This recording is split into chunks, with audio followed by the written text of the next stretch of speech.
అందరికీ నమస్కారం. నేను మీ గోపాల్ అయ్యంగార్. 9వ తారీఖు ఫిబ్రవరి నుంచి 15వ తారీఖు ఫిబ్రవరి వరకు మేషరాశి నుంచి మీనరాశి వరకు వార ఫలాలు ఎలా ఉందో ఈ రోజు తెలుసుకుందాం. ఈ వారంలో బుధ గ్రహము, సూర్యగ్రహము తమ యొక్క స్థానాల్ని మకర రాశి నుంచి కుంభరాశిలోకి మారబోతున్నాయి. అక్కడ సుమారుగా నెల రోజులు కుంభరాశిలో ప్రయాణం జరుగుతుందన్నమాట. మరి దీన్ని బట్టి ఎటువంటి మార్పులు వస్తున్నాయి ఏంటి తెలుసుకుందాం. ఈ వారపు గ్రహస్థితి చూసుకుంటే గురువు వృషభ రాశిలో, కుజుడు మిథున రాశిలో, కేతు కన్యా రాశిలో, రవి బుధ గ్రహాలు మకరం నుంచి కుంభరాశిలోకి, అలాగే శని కుంభరాశిలో, శుక్రుడు రాహు గ్రహాలు మీనరాశిలో సంచరిస్తున్నాడు. శుక్రుడు ఉచ్చ స్థితిలో ఉండడం కూడా చాలా విశేషంగా కనిపిస్తుంది అనమాట. ఇటువంటి గ్రహస్థితిని బట్టి మనం 12 రాశులకు ఎలా ఉందో తెలుసుకోబోయే ముందు ముఖ్యంగా ఈ వారంలో మనం చదివేది ఆరుద్ర నక్షత్రం నుంచి ఉత్తరా నక్షత్రం వరకు, ద్వాదశ తిథి నుంచి తదియా తిథి వరకు, ఆదివారం నుంచి శనివారం వరకు. ముఖ్యంగా ఈ గ్రహాల పరిస్థితి చూసుకుంటే బుధ గ్రహానికి అత్యంత విలువ ఉంది. మొత్తం జాతకంలో మనం బుధ గ్రహాన్ని కానీ పట్టించుకుంటే ఈ గ్రహానికి అధిపతి మహావిష్ణువు కాబట్టి ఏ జాతకం మనం ముందు చూసినా అందులో బుధుడు ఎలా ఉన్నాడు అని చూస్తాం.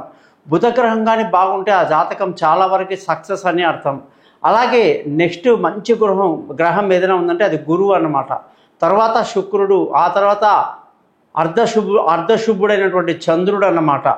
సో ఈ విధమైనటువంటి జాతక చక్రంలో బుధ గ్రహం ఇప్పుడు మకర రాశిలో నుంచి కుంభరాశికి రావటం, అలాగే బుధుడు చాలా సౌమ్యుడు. అందుకే ఈయన మంత్రంలో కూడా మనకి ప్రియాంగు కలికా శ్యామం రూపేణ ప్రతిమం బుధం సౌమ్యం సత్వగుణోపేతం తం బుధం ప్రణమామం అనేటువంటి సత్వగుణాన్ని కలిగినటువంటి బుధగ్రహం గురించి మనం ఇంతకుముందే చాలా ఎపిసోడ్లు తెలుసుకున్నాం.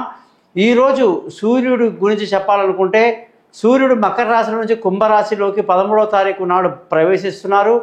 బుధుడు 12వ తారీఖు నాడు ప్రవేశిస్తున్నాడు. అది గమనించాల్సిన విషయం. కుంభరాశిలోకి సూర్యుడు అంటే మనకు తెలుసు, ప్రతి నెల ఒక రాశిని మారుతూ ఉంటారు. ఆయన వెనకాలే బుధుడు తప్పకుండా ప్రయాణిస్తూ ఉంటారనేది మనం ఎప్పుడూ గమనిస్తుంటాం. అన్ని జాతకాల్లో అలాగే ఉంటాయి. ముందు కానీ వెనక్కి కానీ మధ్యలో సూర్యుడు కానీ ఎప్పుడు కూడా పక్కపక్కనే ఉంటారు. బుధ గ్రహము సూర్యగ్రహం అన్నమాట.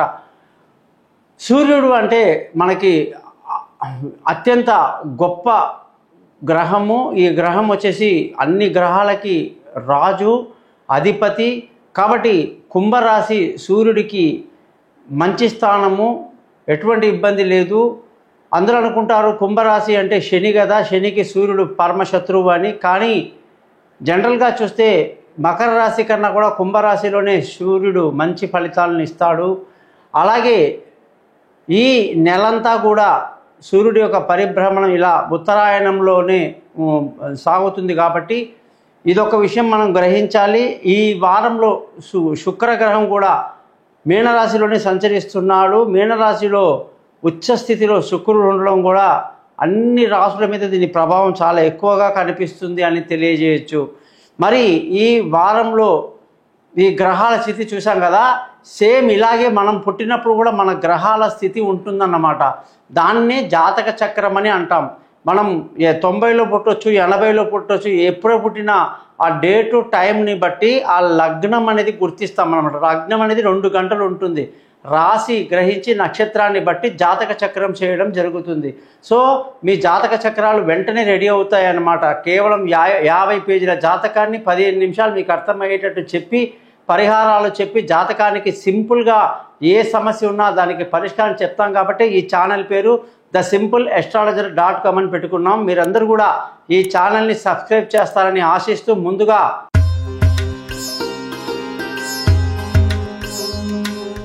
కుంభరాశి వాళ్ళందరికీ కూడా 9వ తారీఖు ఫిబ్రవరి నుంచి 15వ తారీఖు ఫిబ్రవరి వరకు ఎలా ఉందో ఈ వారం చూద్దాం. ఈ రాశి వాళ్ళందరికీ కూడా సూర్యుడి యొక్క మార్పు మకర రాశి నుంచి కుంభరాశిలోకి వచ్చేశారు.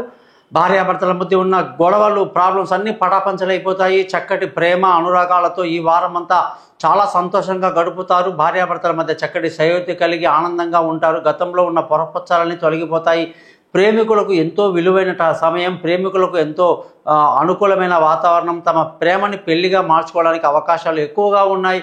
అలాగే పార్ట్నర్షిప్లో వ్యాపారాలు కూడా ఈ వారం సూర్యుడి యొక్క మార్పు వల్ల చాలా బాగుంది. బుధగ్రహం యొక్క మార్పు వల్ల ఈ రాశి వాళ్ళందరికీ కూడా తెలివైన నిర్ణయాలు తీసుకుంటారు. ఇంతవరకు చాలా తప్పులు చేసిన వాళ్ళు ఇప్పుడు తప్పు చేయరు. పిల్లల విషయంలో చాలా జాగ్రత్తలు తీసుకుంటారు. వాళ్ళ విదేశీయానాలు, దూర ప్రయాణాలు చాలా అనుకూలంగా ఉంటాయి. దూర ప్రయాణాలు చేసి అనేక కాలేజీల్లో అనుకున్న సీటు సంపాదిస్తారు, అనుకున్న సబ్జెక్టులో రాణిస్తారన్నమాట. ఈ రాశి వాళ్ళు అనేకంగా అన్ని ఈ గ్రహాలు అనుకూలంగా ఉండి శని మంచి జ్ఞానాన్ని కలిగిస్తూ, అలాగే మంచి విందులు వినోదాల్లో పాల్గొనడం, సంతోషంగా ఆనందంగా గడపడం, మానసిక స్థైర్యాన్ని బాగా పెంచడం బాగా ఉంది. ధన ఆదాయం చాలా బాగుంది. కుటుంబ సంతోషం చాలా బాగుంది. పిల్లల చదువులో మంచి గుర్తింపు రాణింపు ఉంది. బంధువుల స్నేహితుల సహాయ సహకారాలు పెద్దగా లభించినప్పటికీ మానసిక స్థైర్యాన్ని కలిగి ముందుకు దూసుకువెళ్తారు. విలువైన వస్తువులు, భూములు, వాహనాలు కొనడానికి ఎంతో అద్భుతంగా ఉంది. రూపాయి పెడితే 100 రూపాయలు లాభం వస్తుందా అన్నట్టుగా లావాదేవీలు జరుగుతాయి. మంచి లాభాలతో కుంభరాశి వాళ్ళు ఈ వారం అంతా అద్భుతాలు చేస్తారు. సొంత ప్రాపర్టీలు, విలువైన వస్తువులన్నీ కూడా తమ సొంతం చేసుకోవడానికి అనుకూలంగా చాలా బాగుందన్నమాట. సంతానం విషయంలో పిల్లల యొక్క భవిష్యత్తు గురించి చెప్పాను. అలాగే ఆరోగ్యపరమైన విషయాల్లో కొంత జాగ్రత్తలు తీసుకోవాలి. బుధ గురువారాలు బ్రహ్మాండమైన ఆరోగ్యాన్ని కలిగి ఉంటారు. అలాగే శత్రువులు మిత్రులవుతారు. రుణం యొక్క ఒత్తిడి తగ్గుతుందని కూడా చెప్పాలి. భార్యాభర్తల మధ్య కూడా చక్కటి సయోధ్య గురించి అన్నీ చక్కగా చెప్పడం జరిగింది. అలాగే అదృష్టంగానే చూసుకుంటే చాలా బాగుంది. తండ్రి, పెద్దలు, మామగారి యొక్క సహకారాలు బాగా లభించి బాగా ఆర్థిక సపోర్ట్ బాగా లభిస్తుంది. అదృష్టం విపరీతంగా ఉంటుంది. ధర్మ మార్గాన్ని చక్కగా ఫాలో చేస్తూ గురువు గారిని తలుచుకుంటారు. మీ యొక్క మంచి గురువుని సెలెక్ట్ చేసుకుంటారని కూడా మనం చెప్పవచ్చు అనమాట. ఈ రాశి వాళ్ళందరికీ కూడా ఉద్యోగంలో ప్రమోషన్లు, ఇంక్రిమెంట్లు, పై అధికారుల ప్రశంసలు, ఉద్యోగంలో అత్యంత ఉన్నత స్థితిలోకి వెళ్తారు. విదేశాలకు వెళ్ళాలన్న వాళ్ళు కూడా కలిసి వస్తుంది. అలాగే మీ ప్రతిభకు తగిన సన్మానాలు, సత్కారాలు కూడా జరుగుతాయని చెప్పేసి ఈ రాశి పరంగా మనం చెప్పవచ్చు అన్నమాట. ఈ రాశి వాళ్ళకి వ్యాపార రంగంలో అనేక లాభాలు బాగా ఉన్నాయి. లాభాలతో పాటు కొత్త వ్యాపారంలోకి డబ్బులు పెట్టుబడి పెట్టే అవకాశాలు లేకపోలేదు. ఖర్చులు అధికంగా ఉంటాయి.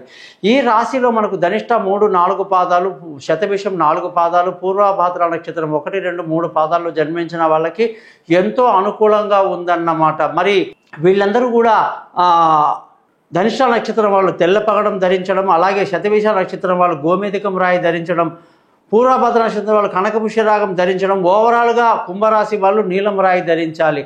మరి నీలం రాయి ధరిస్తే 19 సార్లు శని మంత్రం చదవాలి. ధనిష్ట నక్షత్రం వాళ్ళు 7 సార్లు కుజ మంత్రం చదవాలి. అలాగే శతభిష నక్షత్రం వాళ్ళు రాహు మంత్రాన్ని 18 సార్లు చదవాలి. పూర్వభద్ర నక్షత్రం వాళ్ళు గురు మంత్రాన్ని 16 సార్లు చదవాలి. ఇవన్నీ మీకు తెలియజేస్తాను. మీ అందరికీ కూడా ఈ జాతకాలు చెప్పడం, దాన్ని పంపడం మీకు జరుగుతుంది. అలాగే 50 పేజీల జాతకము 15 నిమిషాలు మీతో చక్కగా మాట్లాడడం అన్నీ జరుగుతాయి.